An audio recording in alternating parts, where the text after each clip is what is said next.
Ya, Assalamualaikum warahmatullahi wabarakatuh.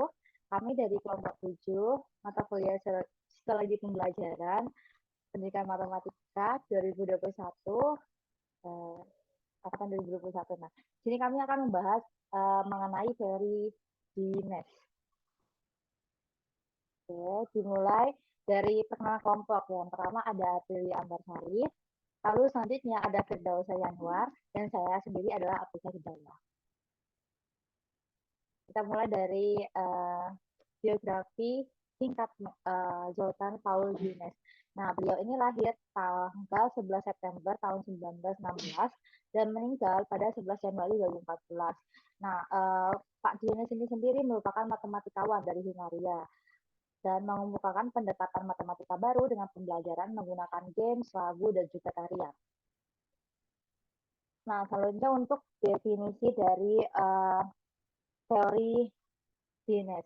Nah, yang pertama itu dari Rusvendi tahun 1992, yaitu matematika dapat dianggap sebagai studi tentang struktur yang memisahkan hubungan-hubungan antara struktur-struktur dan juga mengkategorikan hubungan-hubungan tersebut. Nah, selanjutnya dari Somakin tahun 2010 itu menekankan pada pembentukan konsep-konsep melalui permainan yang mengarah pada konsep yang abstrak bagi siswa.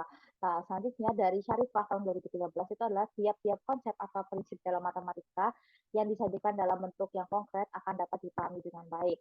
Dari ketiga pendapat tersebut dapat disimpulkan bahwa studi matematika itu dianggap studi yang tadi tentang struktur yang memisah-misahkan hubungan antara struktur tersebut, lalu juga menekankan untuk membuat konsep yang abstrak melalui permainan yang akan memungkinkan siswa untuk memahami konsep-konsep tersebut dengan baik. Gitu. Lalu selanjutnya untuk bagian dari tahap belajar dari teori Dines akan disampaikan oleh Firdausa Yanwar. Ya, baik. Kali ini saya akan menjelaskan tentang tahap belajar dari Dinas. Berdasarkan apa yang dijelaskan oleh Aprisa tadi, salah satu yang dikembangkan oleh Dinas itu adalah games. Alasan kenapa kok Dinas itu menekankan pada games, karena pada dasarnya definisi konsep yang dimiliki oleh Dinas itu bukan hanya tentang ide abstraknya seperti yang dikemukakan oleh teoris lain, contohnya kayak Gardner. Nah, untuk Dinas sendiri itu berpikir bahwa konsep itu terdiri dari tiga tipe, ada murni, ada penerapan, dan juga ada abstraksinya. Nah, otomatis oleh karena itu, Dennis itu berpendapat bahwa, oh kita jika belajar matematika itu akan lebih baik kalau kita dipertemukan dengan benda konkretnya. Nah, oleh karena itu, inilah tahap-tahap yang ada. Yang pertama ada bermain bebas atau free play. Bermain bebas atau free play di sini yaitu siswa tidak diberi apa ya kayak diberikan kesempatan untuk mengeksplorasi secara sendiri yang secara tidak terstruktur, masih belum ada aturan, jadi mereka ya tinggal kayak menemukan entah barang itu yang berhubungan dengan matematika dan itu barang yang konkret.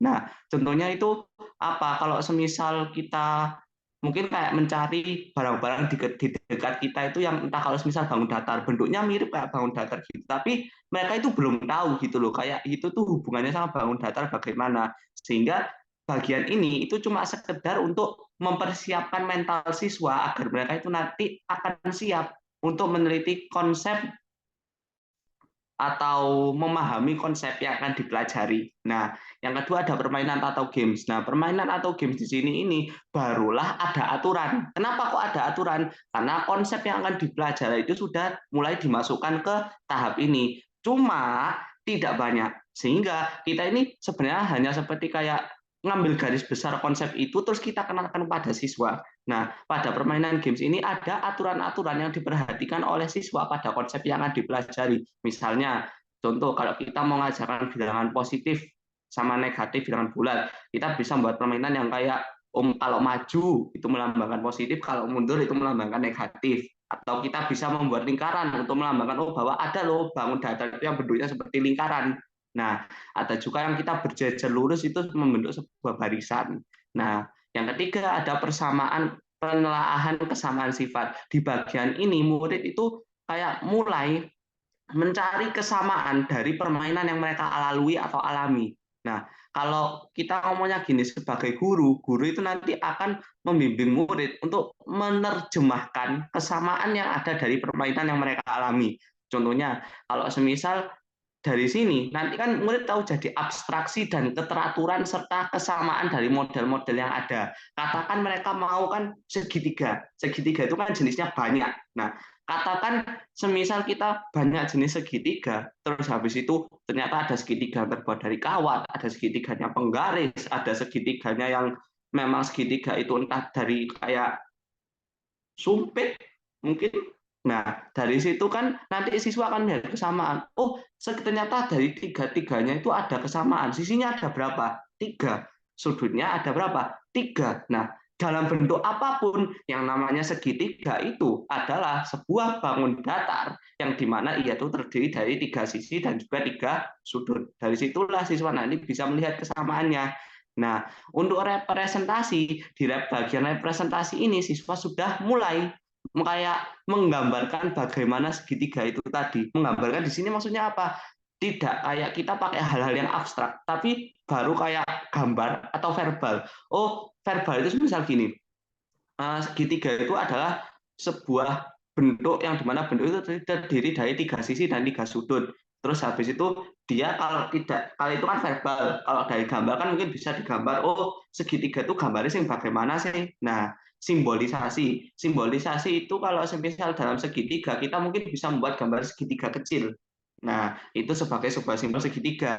Nah, untuk formalisasi, formalisasi ini biasanya setelah dari beberapa tahap tadi, siswa kan akhirnya punya sebuah dasaran. Oh, misal segitiga. Oh, segitiga itu representasinya sebuah bentuk bangun datar dengan tiga sisi, tiga sudut. Mereka paham, oh segitiga itu sisinya ada tiga, sudutnya ada tiga. Nah, di formalisasi ini nanti siswa itu bisa mengaplikasikan pengetahuan yang telah mereka miliki tadi untuk konsep yang lebih lanjut. Maksudnya ya semisal kayak, oh kita sudah tahu segitiga itu sisinya ada tiga, sudutnya ada tiga. Berarti mereka mungkin bisa diarahkan untuk entah mencari luas atau mencari keliling ataupun seperti ya, mengetahui besarnya sudut masing-masing dari titik sudut yang ada di segitiga tersebut dan entah jenis-jenis segitiga yang lainnya.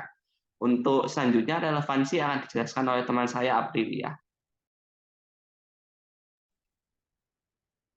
Baik, untuk selanjutnya tentang relevansi bagaimana teori Dines ini digunakan dalam pembelajaran matematika atau di materi-materi tertentu.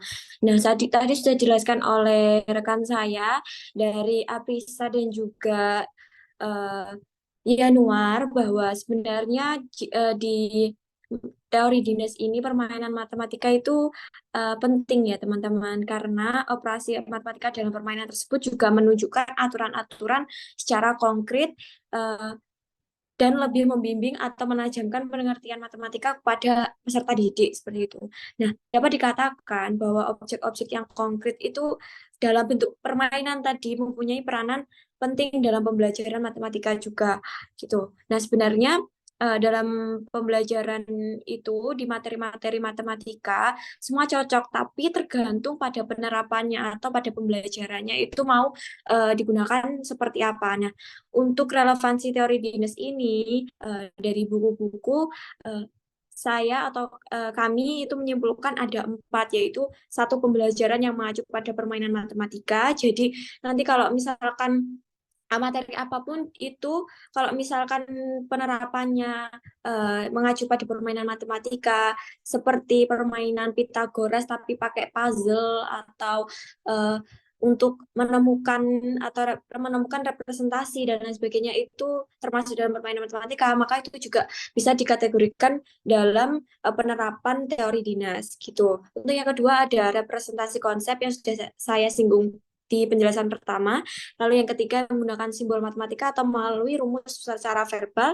Yang keempat ada teorema atau ada definisi dari materi-materi tersebut. Seperti itu. Selanjutnya akan dijelaskan oleh rekan saya.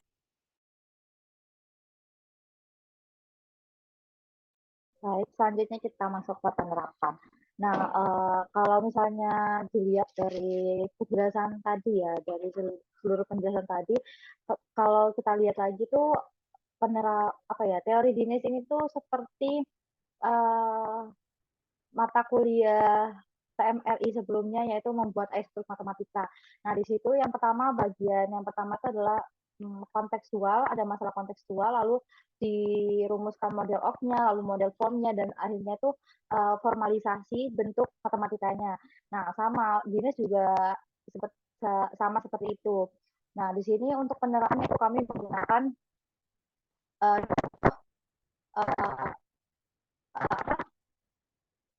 satu variabel, nanti bisa diteruskan menjadi 2 variabel dan 3 variabel. Nah, untuk bagian free play atau permainan bebasnya sendiri itu kami merumuskan bahwa guru itu menyiapkan nanti benda-benda dengan jumlah tertentu yang sudah ditentukan harganya. Nah, contohnya itu misalnya guru itu menyiapkan beberapa jenis benda seperti pulpen, pensil, penghapus, atau penggaris gitu. Nah, di situ sudah ditentukan jumlahnya berapa dan harga tiap masing-masing benda itu berapa. Tapi ketika disiapkan kepada siswa itu bendanya tuh dipisah-pisah gitu. Misalnya pada pulpen yang ada 5 buah pulpen gitu, nanti duanya dijadikan satu, lalu 3-nya juga dijadikan satu. Jadi nanti itu terpisah, tidak langsung ada 5 pulpen menjadi satu gitu. Nah, 2 pulpen tadi itu nanti diberikan label harga, dan 3 pulpen lagi itu nanti diberikan label harga juga. Lalu selanjutnya masuk ke tahap kedua itu games. Jadi nanti guru ini membuat aturan permainan, yaitu mengelompokkan benda dengan jenis yang sama. Jadi 2 pulpen tadi dengan 3 pulpen, lalu pensil dengan pensil, dan penghapus dengan penghapus, lalu penggaris dengan penggaris, seperti itu. Selanjutnya masuk ke searching community, yaitu nanti ketika sudah dikelompokkan benda-benda yang sejenis, nanti siswa memperhatikan total harga pada tiap jenis benda. Jadi pulpen ketika 2 pulpen dan 3 pulpen disatukan itu berapa total harganya. Nah, itu nanti harus diperhatikan oleh siswa pada tahap ketiga ini. Selanjutnya untuk representasi. Setelah dia melihat total harganya, itu siswa nanti harus mencari harga satuan dari benda-benda tersebut. Jadi dari masing-masing benda ditentukan, satu pulpen itu harganya berapa, lalu satu pensil itu harganya berapa, satu penghapus itu harganya berapa gitu. Dan nanti setelah dicari harga satuannya, kita bisa mulai melabeli benda-benda tersebut. Jadi misalnya pulpen kita labeli dengan segitiga, lalu pensil kita labeli dengan persegi, lalu selanjutnya penggarisnya bisa kita labeli dengan lingkaran dan seterusnya gitu ya. Lalu masuk ke bagian selanjutnya itu simbolisasi, yaitu nanti ketika tadi sudah kita labeli dengan segitiga, persegi, terus ada lingkaran juga. Nah, selanjutnya kita mulai masukkan atau kita mulai menyatakan segitiga tadi dan persegi atau lingkaran tadi itu dengan variabel gitu atau simbol huruf seperti A, B, dan seterusnya. Nah, masuk ke tahap formalisasi, yaitu siswa nantinya diharapkan mampu menggunakan variabel untuk menyelesaikan kasus dengan jenis yang sama atau lebih. Misalnya kan tadi kita pakainya itu persamaan satu variabel gitu ya. Nanti mungkin siswa bisa melanjutkan dengan formalisasi bentuk tadi itu ke persamaan 2 variabel, lalu masuk ke persamaan 3 variabel. Nah, seperti itu. Oke, nah materi kami sudah selesai. Terima kasih sudah mendengarkan, dan apabila ada yang kurang mohon maaf. Wassalamualaikum warahmatullahi wabarakatuh.